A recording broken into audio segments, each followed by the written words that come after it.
اعوذ باللہ من الشیطان اللعین الرجیم بسم اللہ الرحمن الرحیم الحمد للہ رب العالمین بارئ الخلائق اجمعین والصلاة والسلام علی جمیع الانبیاء والمرسلین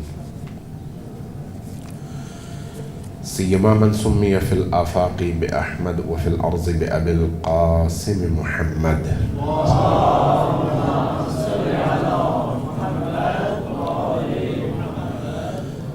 والصلاة والسلام على أولاده الطيبين الطاهرين المعصومين قال الله تبارك وتعالى في كتابه المجيد بسم الله الرحمن الرحيم الذين إن مكناهم في الأرض أقاموا الصلاة وآتوا الزكاة صلوات بشير محمد وآل محمد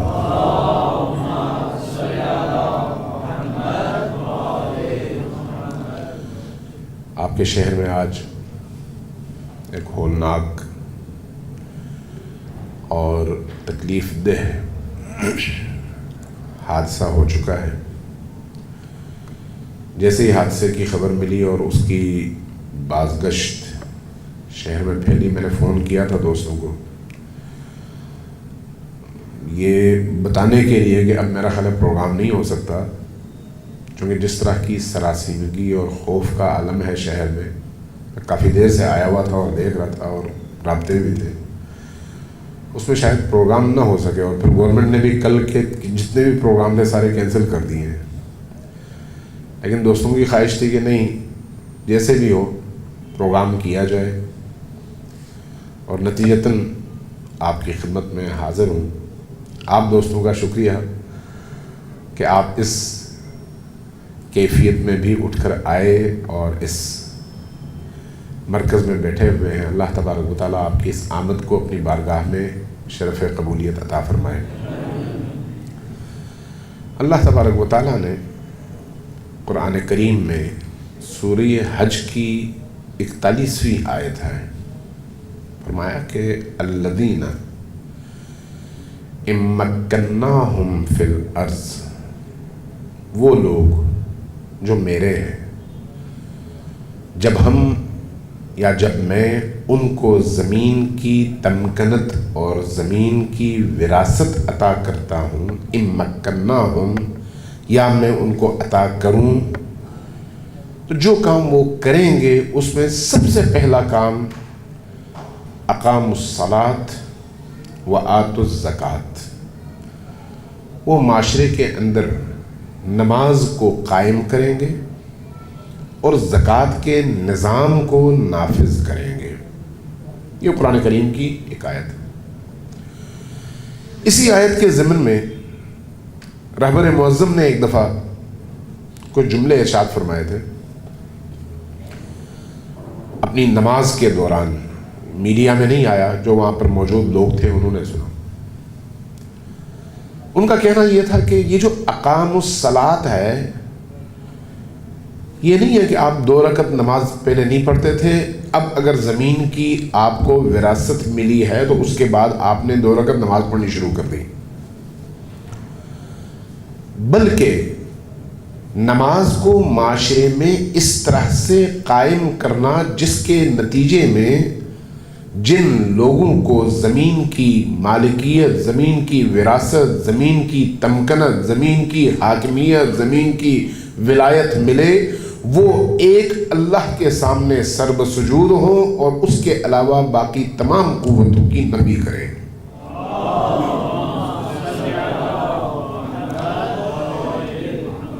اس حوالے سے اگر دیکھا جائے، اللہ تبارک و تعالیٰ نے امام خمینی کو یہ توفیق بخشی کہ امام خمینی نے ایک ایسے دور میں جب جبر معاشرے میں حاکم تھا، لوگ اپنے مستقبل کے حوالے سے فیصلہ کرنے کی پوزیشن میں نہیں تھے، خود اس ملک کی تمام تر باغیں غیروں کے ہاتھ میں تھیں، اس ملک کا اپنا کوئی سسٹم ملک کے باسیوں کے ہاتھ میں نہیں تھا. معیشت پر مغرب کا قبضہ تھا. خارجی اور داخلی پالیسیز امریکن پینٹاگون سے بن کر آتی تھیں اور یہاں پر امپلیمنٹ ہوتی تھیں. قوانین انگریزوں اور مغربی دنیا کی خواہشات کو سامنے رکھ کر بنائے جاتے تھے. نظام تعلیم کو اس نظام میں ڈھال لیا گیا تھا جس کے نتیجے میں ایک آزاد قوم کی جگہ ایک محکوم طبقہ وجود میں آئے. حکومتی نظام، آرمی کا نظام، انٹیلیجنس کا نظام اور باقی جتنے بھی ایسے نظامات ہیں جن کی بنیاد پر ایک ریاست کھڑی ہوتی ہے، وہ سارے کے سارے نظامات براہ راست امریکیوں کے کنٹرول میں تھے. براہ راست امریکیوں کے، غیر مستقیم طور پر نہیں. لہذا جب کوئی فیصلہ کرنا ہوتا تھا تو ان اداروں کے سربراہان اجازت لینے کے لیے امریکیوں سے پوچھا کرتے تھے، جیسا کہ آج کل ہمارے بعض اداروں میں پاکستان میں بھی ہوتا ہے. اس وقت یہ صورتحال ہے پاکستان کے اندر.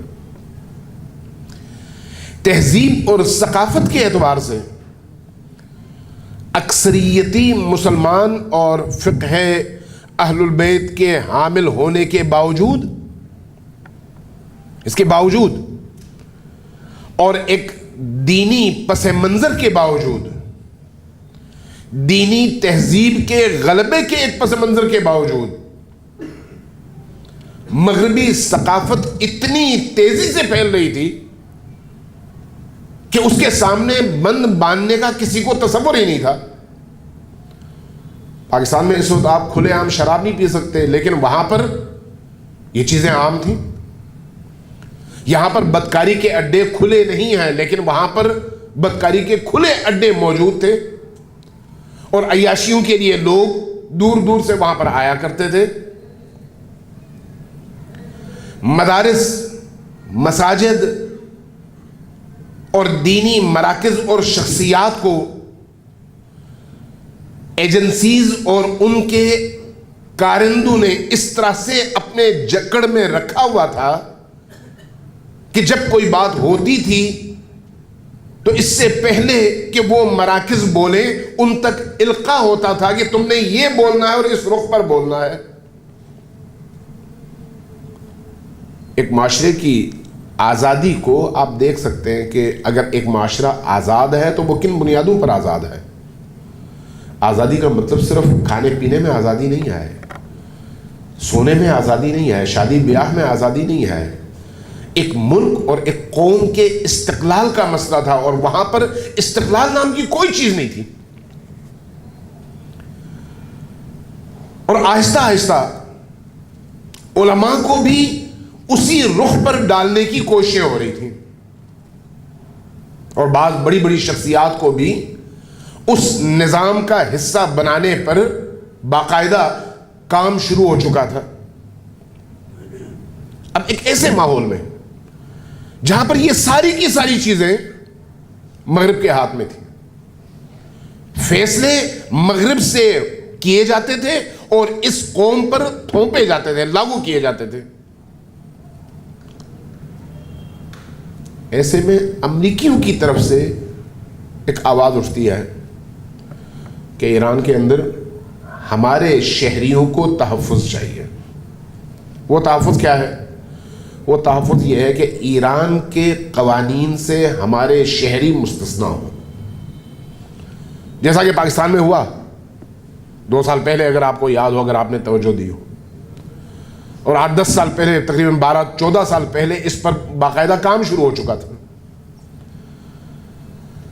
امریکی جہاں پر بھی جاتے ہیں یہی کام کرتے ہیں کہ اس ملک میں اپنی آزادی کو ہر صورت میں یقینی بناتے ہیں اور استثناء لیتے ہیں کہ ہم اس ملک کے قوانین کے پابند نہیں ہیں. لہذا ایک بل اس زمانے کی مجلس میں مجلس شورا میں پیش کیا گیا. اس بل کی روح کیا ہے؟ اس بل کی روح یہ ہے کہ امریکی ایران کے اندر چاہے کچھ کرنا چاہے وہ بالکل آزاد ہے، ایرانی قوانین ان کا کچھ نہیں بگاڑ سکتے. اور اس کے مقابلے میں اگر ایران کا کوئی باشندہ، کوئی شہری کسی امریکی کتے کو بھی نقصان پہنچائے تو امریکی حکومت اس ایرانی شہری کا محاکمہ کر سکتی ہے، اور ایرانی حکومت پابند ہے اس ایرانی کو امریکیوں کے حوالے کرنے کے. جب یہ قانون سازی ہونے لگی اور اس طرح کا قانون وہاں پر پیش کیا جانے لگا تو پہلی دفعہ سب سے بلند جو آواز اٹھی وہ امام خمینی کی تھی. ورثے فیضیہ سے سب سے پہلی اور سب سے مضبوط آواز، جن کے جملے تاریخ میں اب بھی گونج رہے ہیں کہ مسلمانوں تمہیں کیا ہو گیا ہے؟ تمہاری غیرت کا سودا کیا جا رہا ہے، تمہاری حمیت کا سودا کیا جا رہا ہے، تمہاری آزادی کا سودا کیا جا رہا ہے. اور امام خمینی نے اپنی اس تقریر میں پھر یہ مثال دی کہ کسی قوم کی ذلت کی کیا اس سے زیادہ کوئی انتہا ہو سکتی ہے کہ اگر اس ملک اور اس قوم کے لیے ایسی قانون سازی کی جائے جس کے نتیجے میں اگر تمہاری قوم کا خود شاہ یا تمہاری قوم کا ایک مرجع تقلید امریکی کتے کو نقصان پہنچائے تو اس کا محاکمہ کیا جائے اور محاکمہ امریکی کرے، اور اگر امریکی آ کر تمہارے سب سے قیمتی سرمایے کو بھی نقصان پہنچائیں تو تمہارے ہاتھ میں کوئی اختیار نہ ہو کہ تم اس کا کچھ بگاڑ سکو. جب امام خمینی نے یہ آواز اٹھائی، لوگوں کو شعور بخشا، تو آہستہ آہستہ بیداری کی لہر تہران سے باقی علاقوں میں پھیلنا شروع ہو گئی. نتیجتاً اس بیداری نے شاہ کو کمزور کرنا شروع کیا. میں اس کی تاریخ بیان نہیں کرنا چاہتا. پھر امام خمینی کی تبعید، امام خمینی کو ایران سے نکال دیا جانا، ان کا عراق سے پھر پیرس، عراق میں بھی زیادہ سے زیادہ 15 سال، پھر وہاں سے پیرس ان کی تبعید، اور پیرس میں رہتے ہوئے ایرانی قوم سے براہ راست رابطہ اپنے شاگردوں اور علماء کے ذریعے سے. ہمارے لیے بڑا سبق ہے کہ قوم کی بیداری کے بغیر آپ قوم کی تقدیر بنا نہیں سکتے. اگر آپ نے قوم کو بیدار نہیں کیا، قوم کو منظم نہیں کیا، قوم کی حساسیت کو زندہ نہیں کیا، حساسیت کو، تو پھر آپ اس قوم کو بنا نہیں سکتے. آج پاکستان میں من حیث القوم دیکھیں، من حیث الپاکستانی، من حیث شیعہ بات نہیں کر رہا اس وقت، من حیث پاکستانی اگر آپ جائزہ لیں پاکستان کے اندر تو ہماری حس کو مار دیا گیا ہے، ہماری حس کو قتل کر دیا گیا ہے. اس حس کے قتل ہونے کا نتیجہ کیا ہے؟ اب ہم بے تفاوت ہیں، لا تعلق ہیں. آپ کو یہاں پر بالعموم نوجوان ہیں جو بزرگ یہاں پر بیٹھے ہیں، افسر بھائی جیسے، ان کو یاد ہوگا کہ بھٹو کے دور میں ہمارا ایک ہی چینل ہوتا تھا، پی ٹی وی، اور پی ٹی وی پہ انہوں نے میرا خیال ہے 77 کی بات ہے، فیچر فلم شروع کر دی، دکھانی شروع کر دی. پورے پاکستان میں اس کے خلاف واویلا اٹھا کہ ٹی وی ہمارے گھروں میں ہے اور آپ اس ٹی وی پہ اپنی فلم چلا کر، فیچر فلم چلا کر ہمارے گھروں کو سینما گھر بنا رہے ہیں. نتیجتاً گورنمنٹ کو پالیسی تبدیل کرنی پڑی. ہر ہفتے، ہر اتوار کو، اس زمانے میں اتوار کی چھٹی ہوتی تھی، اتوار کی چھٹی کے دن پہلے انہوں نے ہر اتوار کو دکھانا شروع کر دیا، اور اس کے بعد جب احتجاج ہوا، آواز اٹھی، تو پھر انہوں نے 2 ہفتوں میں 1 دفعہ دکھانا شروع کیا، لیکن ریاست کی طرف سے، حکومت کی طرف سے اس یقین دہانی کے ساتھ کہ ہم پوری طرح سے سنسر کر کے ایسی فلم دکھا رہے ہیں جو والدین بچوں کے ساتھ دیکھ سکیں، لیکن اس کے باوجود مختلف اطراف سے آوازیں اٹھتی تھیں کہ آپ ہمارے گھروں کو سینما گھر بنا رہے ہیں، آپ ہماری عزت اور حیا کا خاتمہ کر رہے ہیں۔ لیکن آج دیکھیں 30 سال گزر گئے، 35 سال گزر گئے، 30 سال گزرنے کے بعد یا 40 سال گزرنے کے بعد ہمارا معاشرہ اس نہج پر پہنچ گیا ہے کہ اس وقت آپ کے جتنے ٹی وی چینلز گھروں میں بیٹھ کر بہن، بیٹی، ماں، بچے سب مل کر دیکھتے ہیں، اس میں کوئی حساسیت نظر نہیں آتی، جبکہ اس زمانے کی فلموں کو آج کی فلموں کے مقابلے میں دیکھا جائے تو وہ فرشتوں کی فلمیں لگتی ہیں، بے حیائی کے اعتبار سے، برہنگی کے اعتبار سے وہ فرشتوں کی بنائی ہوئی فلم لگتی ہے۔ وجہ کیا ہے؟ وجہ یہ ہے کہ تدریجی طور پر ہماری حس ہم سے چھین لی گئی، ہمارا احساس ہم سے چھین لیا گیا۔ ایران کا بھی یہی مسئلہ تھا کہ ان سے ان کی حس کو چھیننے کی کوشش، یہ جو حساسیت ہے، اس حساسیت کو چھیننے کی جو کوشش کی گئی، اس کے مقابلے میں امام خمینی نے جو تربیت کی وہ یہ تھی کہ اس قوم کی حساسیت کو زندہ رکھا جائے، تاکہ جب کبھی اور جہاں کہیں کوئی مسئلہ پیدا ہو وہاں پر پوری قوم اس مسئلے کی حساسیت کی وجہ سے درد کو محسوس کرے اور میدان میں اترے۔ اس حس کو زندہ رکھنا، امام خمینی نے یہ کام کیا، انقلاب آ گیا، کامیابی ہو گئی، شہادتیں بھی ہوئیں، دھماکے بھی ہوئے، کون سے پہلوں کا احاطہ کیا جائے کہ اس انقلاب کو روکنے کے لیے اور اس کو تباہی کی طرف لے جانے کے لیے وہ کون سے ہتھ کنڈے تھے جو نہیں انجام دیے گئے، جن کو بروئے کار نہیں لایا گیا۔ دوسرے لفظوں میں عالمی استکبار نے جو کچھ ان کے توان میں، ان کے بس میں، ان کی طاقت میں تھا وہ سب کچھ کیا، لیکن اس کا رستہ نہیں روک سکتے۔ ایران کے اندر اس کو تبدیل نہیں کر سکے، عوام کے ذہن کو تبدیل نہیں کر سکے، اس کو ان حدود میں پابند نہیں کر سکے۔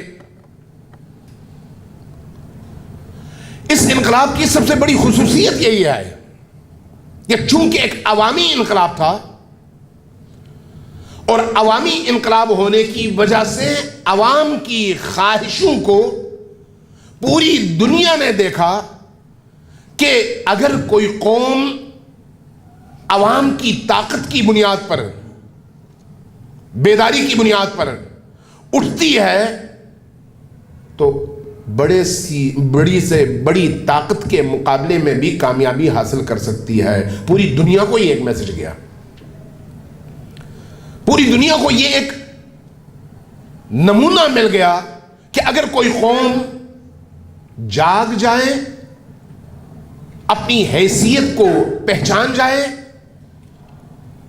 اپنی طاقت کو پہچان جائے، اپنی صلاحیتوں کو پہچان جائے، تو پھر شاہ جیسے ظالم ترین بادشاہ کو اور امریکی ان خونی پنجوں کو یوں اکھاڑ کر اپنی قوم کو آزادی دلانا ان کے لیے ممکن ہے۔ یہ جو پیغام گیا پوری دنیا کے اندر، یہ عالمی سامراج اور طاغوتی طاقتوں کے لیے سب سے بڑا خطرے کی علامت تھا یہ پیغام، کہ اگر بیداری کی یہ تحریک شروع ہوتی ہے تو پھر اس کے نتیجے میں پھر صرف ایک ایران نہیں ہے، ایران کے ارد گرد جتنے ممالک ہیں وہاں پر بھی یہ تبدیلی آ سکتی ہے، اور اگر یہ تبدیلی ایک ایک کر کے چند ملکوں میں آ جائے تو پھر اس پورے خطے کے اندر امریکی جو پنجے ہیں وہ ڈھیلے پڑ جائیں گے اور ان کی زندگی اجیرن ہو جائے گی۔ انہیں یہ معلوم تھا، انہوں نے یہ چیز اسی وقت محسوس کر لی تھی۔ لہذا چاہے لبنان کی سرزمین ہو، چاہے خود پاکستان کی سرزمین ہو. ہمارے بزرگوں کو یاد ہوگا کہ انقلاب کے جو اثرات ہیں ان اثرات نے براہ راست جن ملکوں کو سب سے زیادہ متاثر کیا ہے ان میں ایک پاکستان ہے اور ایک لبنان ہے. سب سے زیادہ اور سب سے تیزی کے ساتھ. مجھے یاد ہے کہ ہم چھوٹے تھے, پاکستان کے ان دور ترین دیہاتوں میں جہاں پر عام طور پر لوگ نہیں جاتے, وہاں پر انقلاب کی فلمیں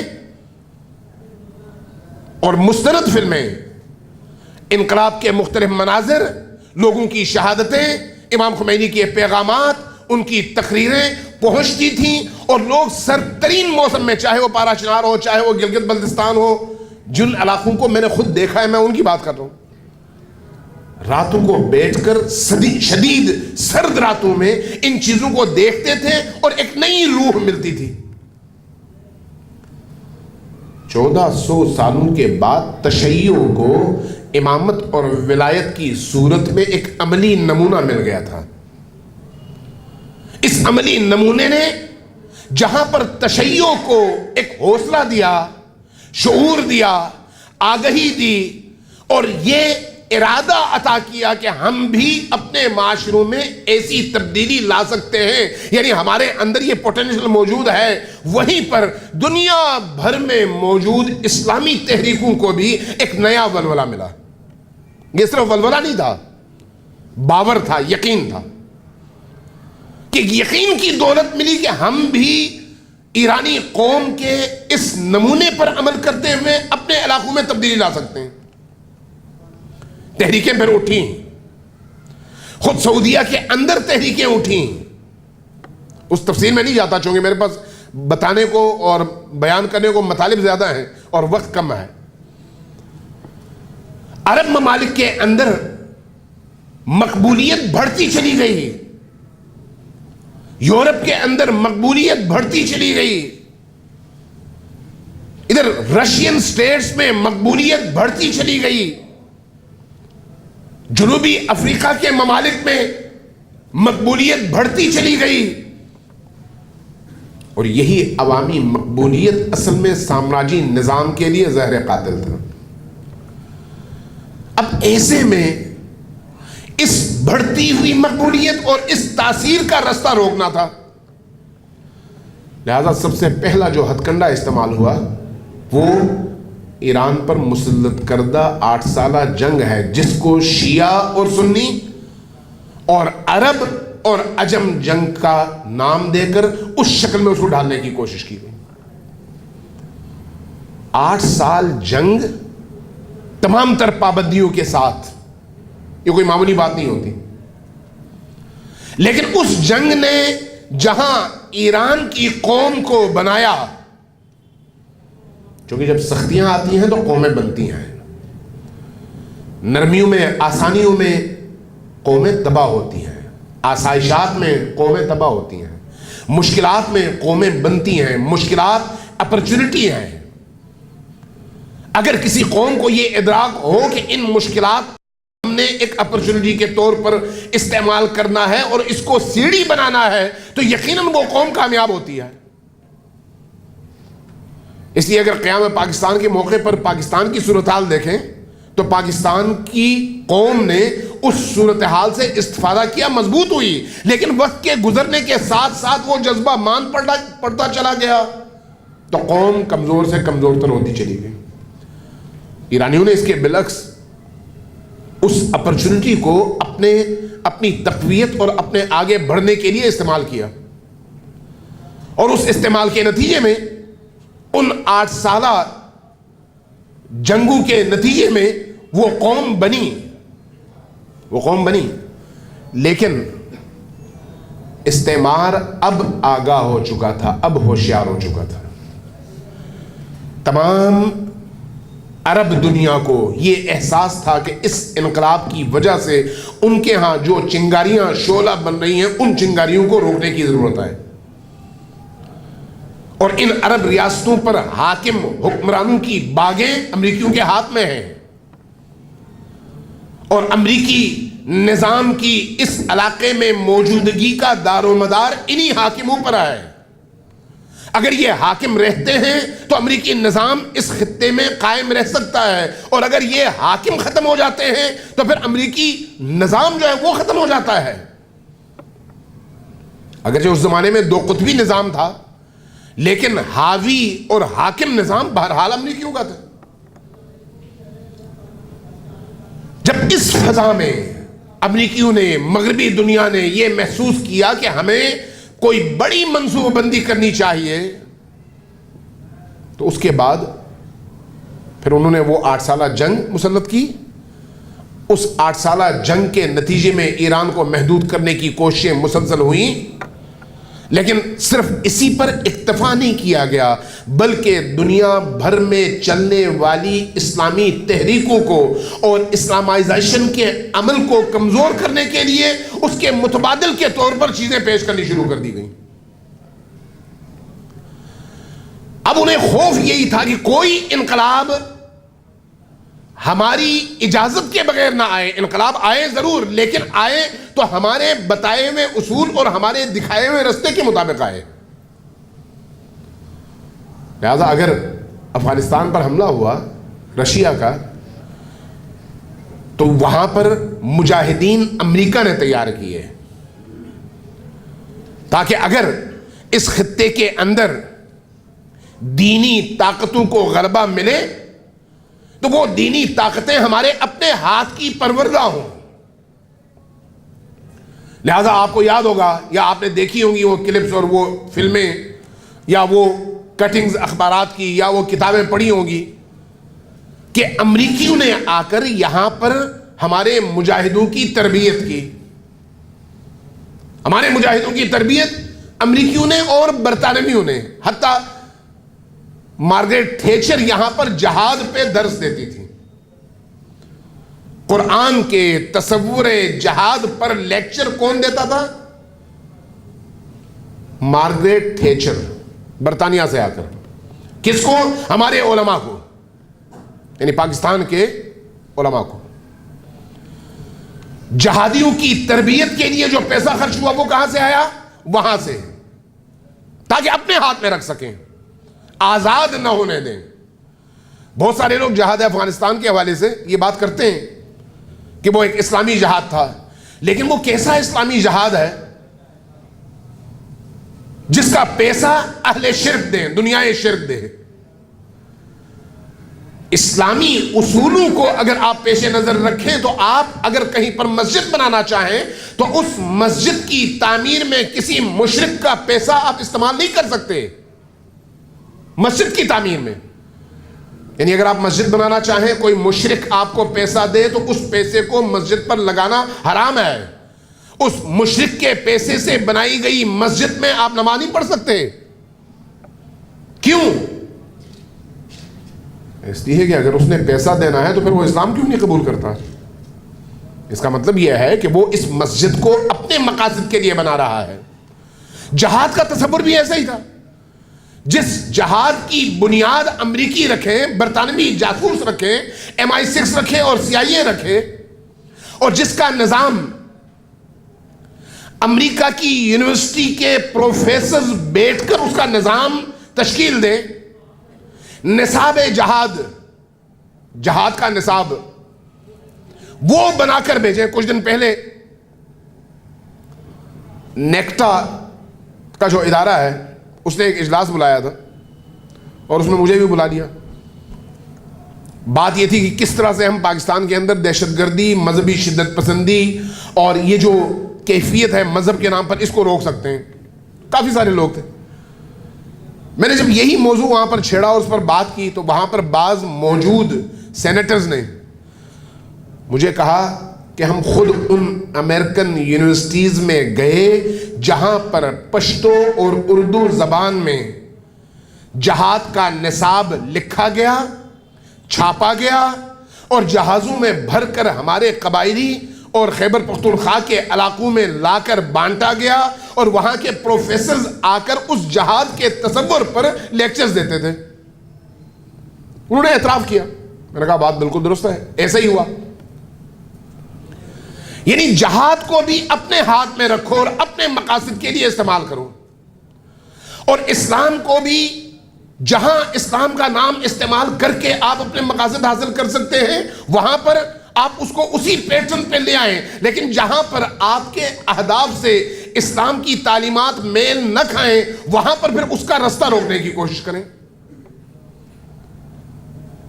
لہذا یہ کام آگے بڑھتا چلا گیا، جیسے جیسے ادھر سے یہ کام آگے بڑھتا چلا گیا، ادھر آپ نے افغانستان کی صورتحال دیکھی، القاعدہ کی تشکیل دیکھی، طالبان کی تشکیل دیکھی، یہ سارے کیوں ہوئے؟ اس فکر اسلامی کا رستہ روکنے کے لیے جس کے نتیجے میں قوموں کو آزادی ملتی ہے، اس اسلامی فکر کا رستہ روکنے کے لیے جس کی اساس خمینی بت چکن کی فکر ہے، ڈائیورٹ کرنا آپ روک نہیں سکتے، اس لیے ڈائیورٹ کر دیں۔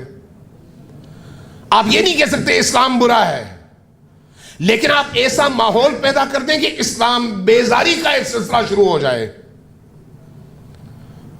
میں 86 کی یا 87 کی بات ہے، چائنا جا رہا تھا اور بائی روڈ جا رہا تھا، غالباً 86 کی بات ہے۔ جس گاڑی میں بیٹھا ہوا تھا وایا خنجراب جا رہے تھے، اس میں بھرے ہوئے یورپینز تھے سارے، ایک میں اور ایک میرے ساتھ ایک دو اور افراد پاکستانی تھے، اور میں اس وقت ایران سے آیا تھا اور وہاں سے کچھ طالب علموں کو قم میں پڑھنے کے لیے راغب کرنے اور ان کو لے جانے کے لیے آ رہا تھا۔ انہوں نے مجھ سے پوچھا کہ آپ کہاں سے ہیں؟ میں نے کہا پاکستانی ہوں۔ کہا کیا کرتے ہیں؟ پھر میں نے ان کو بتایا، 86 کی بات کر رہا ہوں۔ جب میں نے ان کو یہ بتایا کہ میں ایران میں پڑھتا ہوں تو ایسے لگا جیسے وہاں پر گاڑی کے اندر بم پھٹا ہو۔ میں نے پوچھا آپ لوگوں کو پریشانی کیوں ہوئی؟ کہا کہ وہ دہشت گردوں کا ملک ہے، وہ ٹیررزم کا مرکز ہے۔ یہ 86 کی بات ہے۔ ابھی اسلام کی موجودہ شکل جو اس وقت دنیا میں ہے، داعش کی شکل میں، القاعدہ کی شکل میں، النصرہ کی شکل میں، طالبان کی شکل میں، لشکروں کی شکل میں، یہ ابھی اس وقت اس کا تصور بھی نہیں تھا۔ یعنی یورپ کو، امریکی معاشرے کو انقلاب اسلامی کے حوالے سے اس طرح سے بریف کیا گیا تھا جس کی وجہ سے وہاں کی نسل اس انقلاب کو ٹیررزم کا مرکز سمجھتی تھی۔ میرے عملی مشاہدات ہیں۔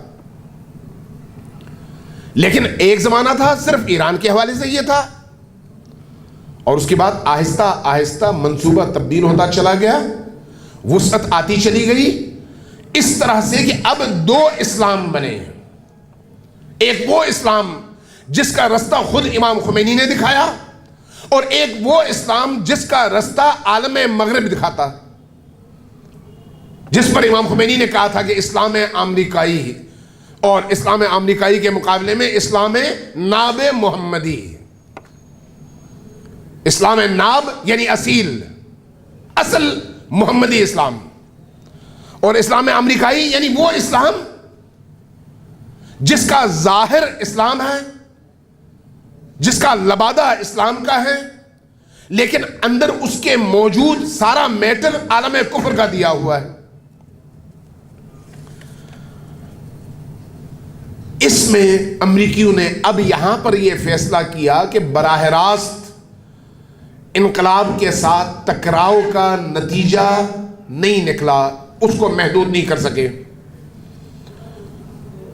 یمن کے اندر بیداری ہے، لبنان میں حزب اللہ بنی ہے، اور حزب اللہ نے لوگوں کو اپنی طرف اٹریکٹ کیا ہے۔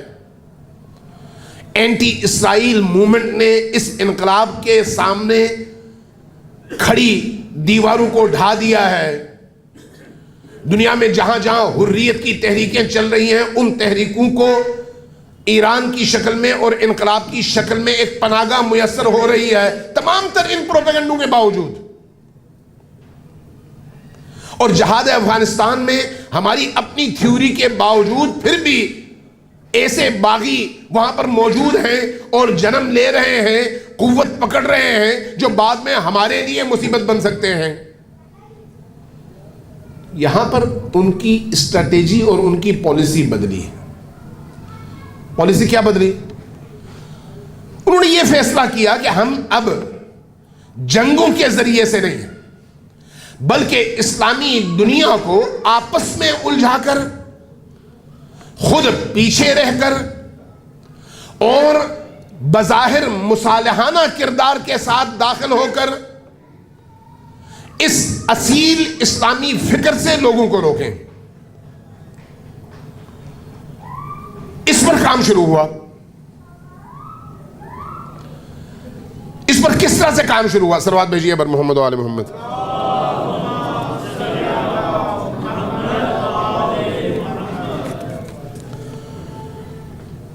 اس فکر پر وہ لوگ آئے، انہوں نے یمن میں کام شروع کیا، سعودی عرب کے اندر کام شروع کیا، سعودیوں کو اس کے لیے استعمال کیا، قطریوں کو اس کے لیے استعمال کیا. چونکہ آپ کو معلوم ہے کہ Qatar, U A E, Kuwait, Bahrain یہ 70 کی دہائی میں استقلال پانے والے ممالک ہیں. 70 کی دہائی میں، یعنی عرب ملکوں کو خود کچھ کو سعودی عرب سے توڑ کر، کچھ کو عراق سے توڑ کر، مثلا کویت کو عراق سے انہوں نے جدا کیا، ورنہ وہ عراق کا ایک شہر تھا. اور شہر کو جدا بھی اس طرح سے کیا کہ امریکیوں کی رسائی جو ہے کویت پر بہت آسان ہو اور عراقیوں کے سمندر کے رستے پوری طرح سے مسدود ہو جائے. بحرین کو ایران سے کاٹ دیا. بحرین ورنہ ایران کا ایک شہر تھا نا، اس کو کاٹ دیا. اور کاٹا کیوں؟ تاکہ تیل کے ان ذخائر پر ان کا قبضہ جو ہے وہ برقرار رہے. اس لیے کہ مسلم دنیا کی طاقت سب سے بڑی وہ تیل کی ہے، اور یورپ کی سب سے بڑی کمزوری تیل ہے. جب بحرین کو انہوں نے جدا کیا تو عجیب ہے کہ 30 سال ایک امریکی جرنیل وہاں پر حکومت کرتا ہے. 30 سال. اور اس کے بعد یہ جو آل حمد ہے، ان کو یہ سعودیوں سے لاتے ہیں، سعودیہ سے یہاں پر آباد کرتے ہیں. آباد کرنے کے بعد پھر آہستہ آہستہ انتقال اقتدار ہوتا ہے. ان کو شہریت ملتی ہے، شہریت ملنے کے بعد ان کو انتقال اقتدار ہوتا ہے. اور اس انتقال اقتدار کے نتیجے میں مزے کی بات یہ ہے کہ خود بحرینی فورسز کی تعداد 25,400 یا 25,700 ہے، اور وہاں پر امریکیوں کی تعداد 30,000 ہے. کس بہانے سے؟ کہ ان حکومتوں کو ارد گرد کی طاقتور حکومتوں سے خطرہ ہے. کویت بھی اسی طرح سے. کویت کو عراق سے جدا کیا، اقتصادی حوالے سے پاورفل ترین ملک، اس لیے کہ سارے تیل کے ذخائر ان کے پاس، اور 230 کلومیٹر سے زیادہ سمندر کے ساتھ اس کا جڑا ہوا رستہ، اور عراق کو سمندر سے کاٹ دیا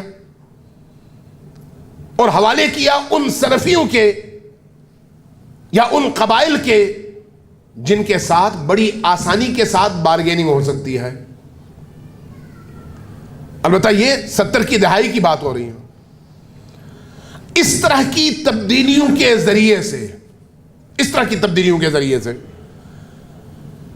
اس پورے خطے کے اندر ہر ملک میں اپنے ان گماشتوں کو بٹھایا گیا جو امریکی ارادوں کے بغیر آواز بھی نہ نکال سکیں، مغربی ممالک کی خواہش کے بغیر کچھ بھی نہ بول سکیں.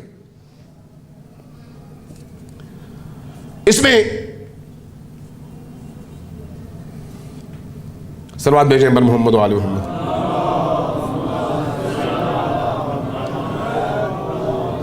اگر آپ اس پورے خطے کا جائزہ لیں تو آپ کو ایک چیز بڑی آسانی سے محسوس ہوگی، قریب سے آپ لمس کر سکیں گے. وہ یہ کہ ان چھوٹے چھوٹے جزیروں پر مشتمل ممالک کی اپنی دفاعی قوت بالکل نہ ہونے کے برابر. اور ایران کے مقابلے میں جب ایران میں ایک انقلاب آیا، سپاہ پاسداران بنی، ایک فورس بنی، پھر انہوں نے اپنے پاؤں پہ کھڑا ہونا سیکھا، عراق کے خلاف جنگ لڑی، اور جنگ کے نتیجے میں ایک زندہ اور مضبوط قوم وجود میں آئی، تو ارد گرد کے ان ممالک کو یہ باور کرانا انتہائی آسان تھا کہ اگر ہم نہ ہو تو تم نہیں ہو، اس لیے تم ہمارا ساتھ دو تاکہ اس انقلاب کا مقابلہ کیا جا سکے. بڑا آسان تھا. ایران کا خوف بٹھا دو لوگوں کے دلوں میں. یہ انہوں نے کیا. پھر اس اسلام کا خوف بٹھا دو جو ان حاشیہ نشین ممالک میں عرب بادشاہوں کی سلطنت کے لیے خطرہ ہے. وہابی اسلام خطرہ نہیں ہے, سلفی اسلام خطرہ نہیں ہے, لیکن وہ جو اسلام ناب محمدی جس کا نعرہ امام خمینی نے بلند کیا تھا وہ خطرہ ہے. لہذا اسلام کا خوف بٹھا دو. شکریہ. صلوات بھیجیے بر محمد و آل محمد.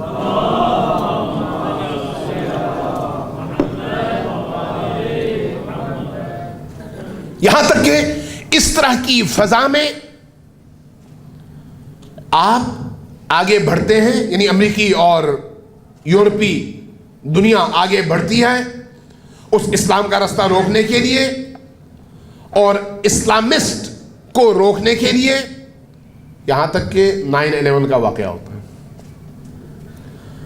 9/11 کا واقعہ اب بھی بہت سارے اہل دانش یہی سمجھتے ہیں کہ امریکیوں کی اپنی کارستانی تھی. 3,000 یا 4,000 افراد کی قربانی دینے کے بعد پوری دنیا کے اندر ایک مغرب کے نظام کو مسلط کرنے کا اگر موقع مل جائے تو یہ کوئی بہت بڑا اور برا سودا نہیں ہے, اور یہ کام انہوں نے کیا. اسی کے نتیجے میں اسلامی ممالک پر ان کی گرفت جو ہے وہ مضبوط سے مضبوط تر ہوتی چلی گئی. صدام کو پہلے انہوں نے استعمال کیا ایران کے خلاف, پھر اس کے بعد کویت کے خلاف, اور اب وہ دستاویزات آ بھی چکی ہیں, یقیناً آپ کے علم میں ہوں گی یہ بات, وہ دستاویزات آ بھی چکی ہیں جس سے پتہ چلتا ہے کہ امریکنز نے خود کویتیوں سے صدام سے یہ کہا تھا کہ تم کویت پر قبضہ کر لو, ہم تمہارے ساتھ ہیں. دستاویزات اب جو ہیں میدان مارکیٹ میں آ چکی ہیں. کیوں؟ تاکہ صدام کویت پر حملہ کرے, سعودی پیسہ خرچ ہو, امریکیوں کو لایا جائے صدام کے خلاف, اور اس خطے پر امریکیوں کی گرفت پہلے کی نسبت اور زیادہ مضبوط ہو جائے اور تیل کے کنویں ان کے ہاتھوں میں آ جائیں, اور ایران کا محاصرہ آسان سے آسان تر ہو جائے. پھر آگے بڑھتی ہے بات کہ 9/11 کا واقعہ, 9/11 کے واقعے کے بعد پھر دنیا کا نقشہ ہی بدل گیا, پاکستان کے اندر بھی اور عرب ممالک کے اندر بھی. اب ایک ایسی فضا پیدا ہوئی کہ امریکہ فاتح کی حیثیت سے جہاں چاہے دندناتا ہوا چلا جائے, لیکن یہاں پر بھی اگر ان کے مقابلے میں کوئی قوم اور کوئی ملت کھڑی تھی تو وہ ایران کی ملت تھی. دنیا میں اگر کسی طاقت نے ان کے سامنے مزاحمت دکھائی اور ان کو اپنی سرزمین میں داخل نہیں ہونے دیا تو وہ ایران کی قوم تھی.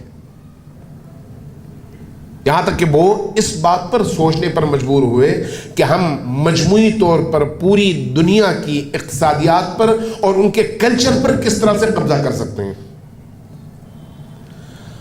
میں ایک تاریخی کتاب پڑھ رہا تھا, ایک امریکن جنرل نے عراق پر قبضے کے بعد جب وہ چلا گیا تھا واشنگٹن میں تو وہاں پر تمام تر وزارت دفاع کے عہدیداروں کے ساتھ میٹنگ میں اس نے ایک بات کی. اس نے کہا کہ 3 مہینے ہمارا قبضہ رہا ہے بغداد پر اور پورے عراق پر. ان 3 مہینوں میں ہمیں مزاحمت کا جو سامنا کرنا پڑا وہ صرف ایک قوت کے سامنے کرنا پڑا. کہا وہ کون سی؟ کہا کہ وہ عراقی شیعہ جوان. یہ اس کا اعتراف تھا. کہا کہ ہمیں, اور اس کی اصطلاح یہ تھی کہ عراقی مگرمچھ صفت شیعہ جوانوں نے ہمیں ناکو چنے چبا دیے ہیں اور ہم وہاں پر اپنی گرفت مضبوط نہیں کر سکے. کسی نے پوچھا اس کی وجہ کیا ہے تو جواب میں کسی اور نے اسی محفل میں, مجھے نام یاد نہیں ہے, کہا کہ عراقی جوانوں کے اندر جو ایمان ہے وہ ایمان انہوں نے کربلا سے لیا ہے. انہوں نے کہا چونکہ امام حسین وہاں پر ہیں اور امام حسین کی شہادت کا جو تصور ہے یہ تصور شیعوں کو مرنے اور مارنے کے لیے آمادہ کرتا ہے، لہٰذا اس تصور کی وجہ سے نہ ہم ایران کے خلاف کامیابی حاصل کر سکے اور نہ ہی عراق کے ان جوانوں کے خلاف کامیابی حاصل کر سکے. یہ حقیقت ہے. لہٰذا وہاں پر یہ فیصلہ کیا گیا کہ ایک تھنک ٹینک بنایا جائے جس میں امریکن دونوں بڑی پارٹیوں کے سینئر ترین بیوروکریٹس بیٹھے اور بیٹھ کر ان ممالک میں جو بڑھتی ہوئی اسلامی ذہنیت ہے اس کا رستہ روکنے کے لیے منصوبہ بندی کریں. ابتدائی طور پر 53 شخصیات پر مشتمل ایک فورس بنائی گئی. ان کا کہنا یہ تھا کہ بہت سارے مکاتب ہیں اسلام کے، بریلویت ہے، دیوبندیت ہے، سلفیت ہے، اخوان المسلمین ہے، ان میں سے کچھ پر براہ راست کنٹرول کیا جا سکتا ہے، کچھ پر بالواسطہ کنٹرول کیا جا سکتا ہے. جہاں پر ہم براہ راست کنٹرول کر سکتے ہیں وہاں پر براہ راست کنٹرول کریں اور جہاں پر بالواسطہ کر سکتے ہیں وہاں پر پھر براہ راست داخل نہ ہوں. اس کے لیے انہوں نے مثالیں دی. مثلا سلفیت پر خود سعودی حکمرانوں کے ذریعے سے بڑی آسانی سے کنٹرول کیا جا سکتا ہے جہاں پر نافرمانی نظر آئے. اہل سنت کے کچھ اور مکاتب پر بھی بالواسطہ طور پر کنٹرول کیا جا سکتا ہے جس میں دیوبندیت کا نام آیا اور اس میں بھی سعودیوں کا نام آیا.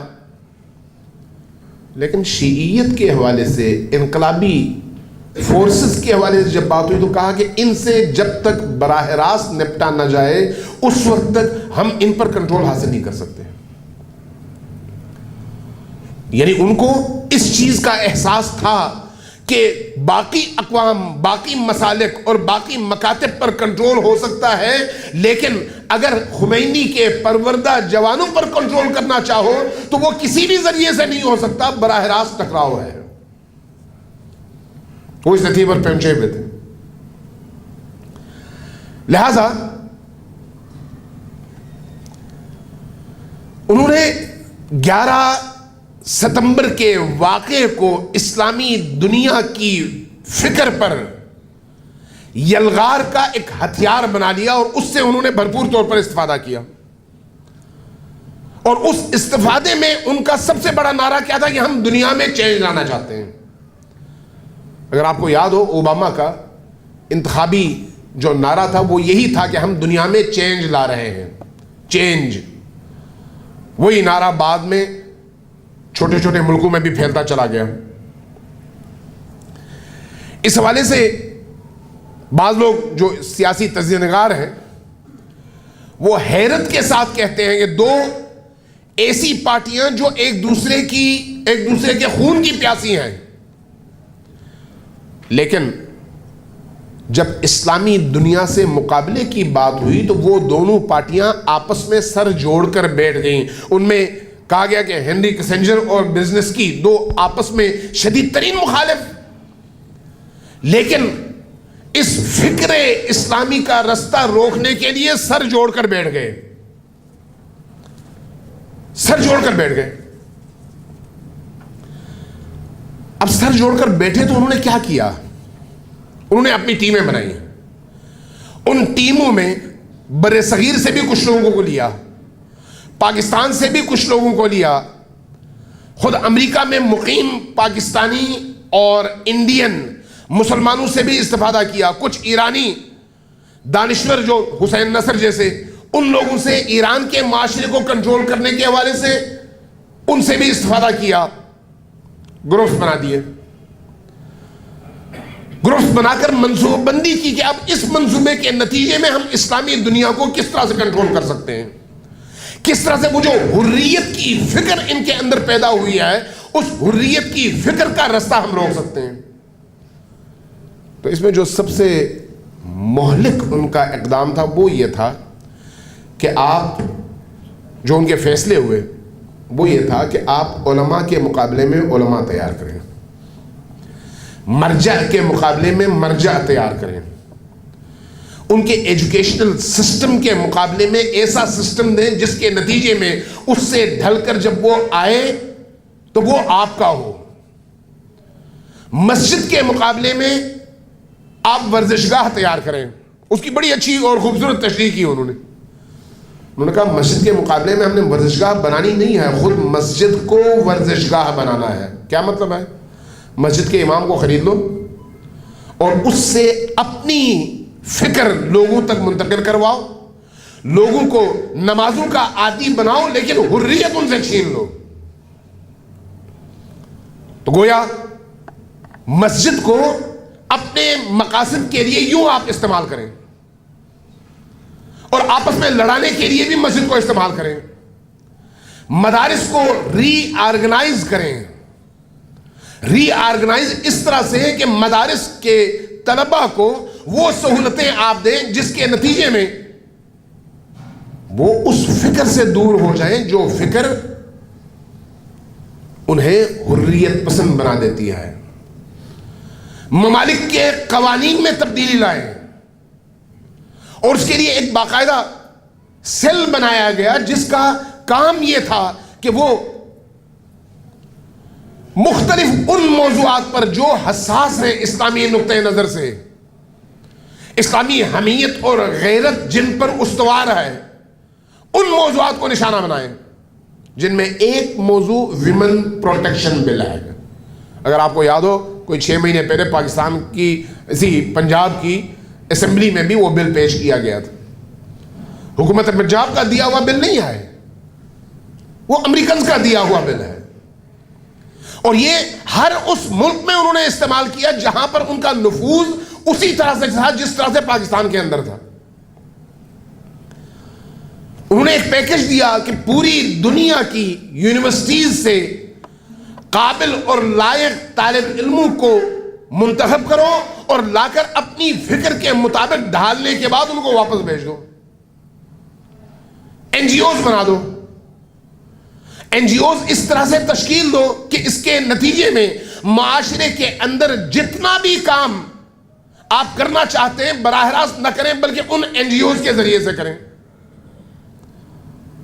اور ان این جی اوز کو شیلٹر آپ اسلام کا دیں۔ یہ جو گلگت بلتستان میں اور خیبر پختونخوا کے اندر جو این جی او سب سے زیادہ فعال تھی، ان میں سب سے بڑی این جی او یو ایس ایڈ کی ہے، سب سے بڑی این جی او۔ اور آپ نے دیکھا ہوگا کہ اس یو ایس ایڈ کے منصوبے کہاں سے کہاں تک پہنچے ہوئے اور اس کے نتائج کیا ہیں۔ ایک لبرل معاشرے کی تشکیل۔ ایک امریکن آتا ہے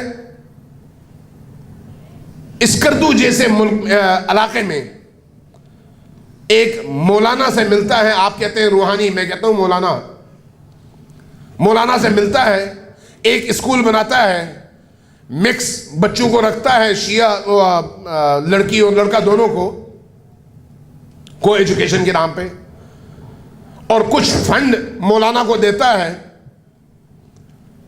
اور اس کے نتیجے میں 1.5 سال میں اس کی شہرت ہو جاتی ہے اس اسکول کی۔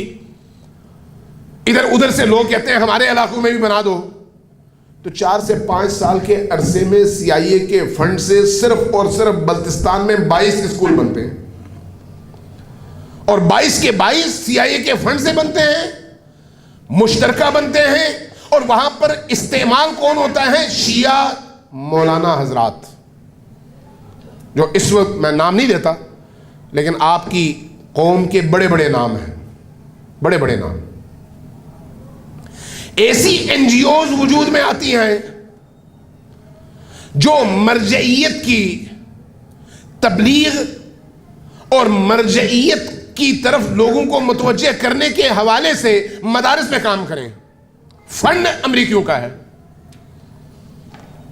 بلتستان میں ایک مدرسے میں ہمارے ایک دوست گئے تو انہوں نے یہ واقعہ خود سنایا، کہا کہ ہمارا مدرسہ بند ہو گیا تھا، مدرسہ ہمارا بند ہوا۔ میں نے یہ چیزیں جو آپ کے سامنے پیش کی ہیں یہ ان معلومات کی بنیاد پر پیش کی ہیں، یہ واقعہ اس کے ایک زندہ شاہد کے طور پر پیش کر رہا ہوں، مثال کے طور پر. کہا کہ مدرسہ بند ہو گیا تو ایک صاحب آئے، کہنے لگے کہ شاہ صاحب، وہ سید تھے جو مدرسے کے محتمم تھے. کہا کہ آپ کا مدرسہ بند ہو گیا؟ کہا ہاں بند ہو گیا. کہا کیوں؟ کہا پیسے نہیں ہیں. کہا آپ چلائیں، ہم پیسہ دیتے ہیں آپ کو. تو وہ بزرگوار کہنے لگے میں خود فلان مرجع کا نام نہیں لیتا، فلان مرجع کا میں مقلد تھا.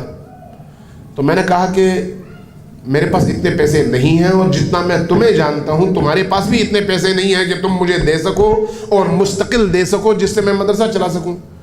کہا کہ آپ اس کی فکر نہ کریں، آپ کی جتنی ضرورتیں ہیں وہ ہم پوری کریں گے. کہا کتنی؟ کہا جتنی آپ کی ضرورت ہے. کہتے ہیں مجھے کیا کرنا پڑے گا؟ کہا کہ آپ اپنے مدرسے کے نصاب میں ایران سے متعلق اور انقلاب سے متعلق کوئی چیز نہیں رکھیں گے. امام خمینی یا رہبر کا رسالہ یہاں پر نہیں پڑھائیں گے. کہا کس کی پڑھاؤں گا؟ فلان فلان فلان. کہا اس کے نتیجے میں تم مجھے کیا دو گے؟ اتنے پیسے دیں گے.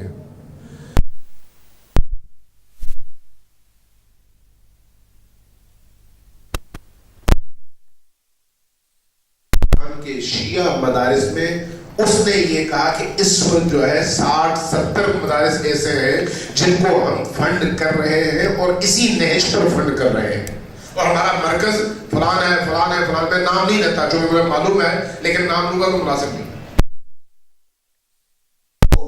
رخ بتا رہا ہوں جو ہمارے اپنے مذہبی طبقے کے اندر انہوں نے اپنے نفوذ اور اپنے اثرات کو بڑھانے کے لیے انہوں نے استعمال کیا. اس پروگرام میں جہاں پر آپ کا کلچر وہ تبدیل کر رہے ہیں، آپ کے عقائد تبدیل کر رہے ہیں، آپ کے نظام تعلیم میں تبدیلی لا رہے ہیں، آپ کو حیرت ہوگی کہ امریکیوں نے جس طرح سے ہمارے جہادیوں کے لیے نصاب لکھا جہاد کا، اسی طرح سے ایک نصاب 6 یا 5ویں کے کلاس کے بچوں کے لیے لکھا، اور وہ سعودی عرب کے مدارس میں باقاعدہ پڑھایا گیا، یو اے ای کے مدارس میں باقاعدہ پڑھایا گیا، تاکہ جو ریڈیکل اسلام ہے اس سے لوگوں کو اور آنے والی نسل کو دور رکھا جائے. پھر ٹی وی چینلز کے ذریعے سے اثر و نفوذ کے لیے چینلز کے فروغ اور اینکرز کی تربیت کا نظام بنایا گیا. لبرل طبقہ وجود میں لانے کے لیے این جی اوز کی صورت میں اور ان کو پروموٹ کرنے کے لیے باقاعدہ منصوبہ بنایا گیا. یہ جو ٹی وی چینلز پہ انسانی حقوق کے نام سے، خواتین کے حقوق کے نام سے، دیگر اس طرح کے بہت سارے عناوین کے تحت جو مادر پدر آزاد خواتین اسلام کی دھجیاں اڑاتے ہوئے نظر آتی ہیں، یہ اسی منصوبے کا نتیجہ ہے.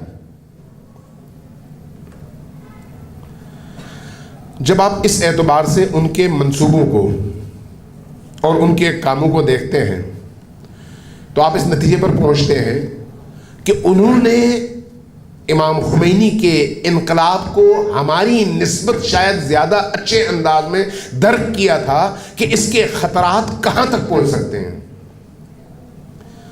آپ کو شاید یہ سن کر بھی حیرت ہوگی کہ اس وقت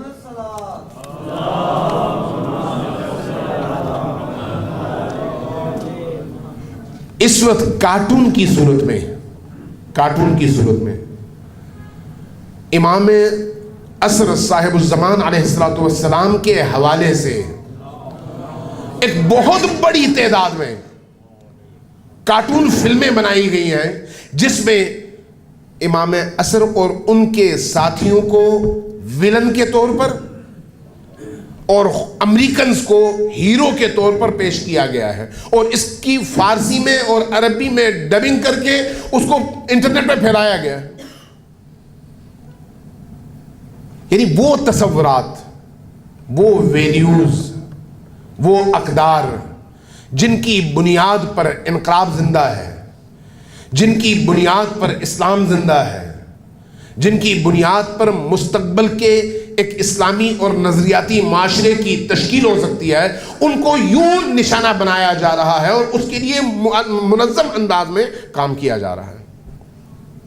اب اگر اس کے مقابلے میں آپ اپنے کاموں کا، اپنی فعالیتوں کا، اپنی سرگرمیوں کا جائزہ لیں تو آپ محسوس کریں گے کہ امام خمینی کے انقلاب کو جو ساتھی چاہیے تھے وہ ہمارا معاشرہ اس انقلاب کو دے نہیں سکا۔ امام خمینی کو جس طرح کے فرزندوں کی ضرورت تھی وہ ہم فراہم نہیں کر سکے۔ ابھی تک ہم قومی سطح پر وہ نظم وجود میں لا نہیں سکے۔ ابھی تک وہ ایمان اور اس ایمان کے نتیجے میں تربیت یافتہ فورس ہم وجود میں لا نہیں سکے۔ اس حوالے سے ہمیں مطالعے کی ضرورت ہے، پڑھنے کی ضرورت ہے، اور ان چیلنجز کو سامنے رکھتے ہوئے اپنے مستقبل کی پلاننگ کی ضرورت ہے۔ اور یہ پلاننگ وہی لوگ کر سکتے ہیں جن کے اندر درد ہو، جن کے اندر معاشرے کے درد کا شعور ہو، مستقبل کے چیلنجز کا شعور ہو، اور ان چیلنجز کو سامنے رکھتے ہوئے بڑے سیناریوں میں، بڑے پس منظر کے ساتھ منصوبہ بندی کر سکیں اور اس کے تحت چل سکیں۔ میں اس سے زیادہ، چونکہ مجھے چٹ بھی مل چکا ہے، آپ کا وقت نہیں لیتا۔ اللہ تبارک و تعالیٰ آپ کی توفیقات خیر میں اضافہ فرمائے، ہمارے گناہوں کی بخشش فرمائے، اور اللہ تبارک و تعالیٰ اس کو اپنی بارگاہ میں شرف قبولیت عطا فرمائے، اور ہم سب کو امام خمینی کے حقیقی فرزند کی صورت میں اور مدافع ولایت کی صورت میں اپنے معاشرے کے اندر اپنے فرائض بجا لانے کی توفیق اور سعادت نصیب فرمائے۔ والسلام علیکم ورحمۃ اللہ وبرکاتہ۔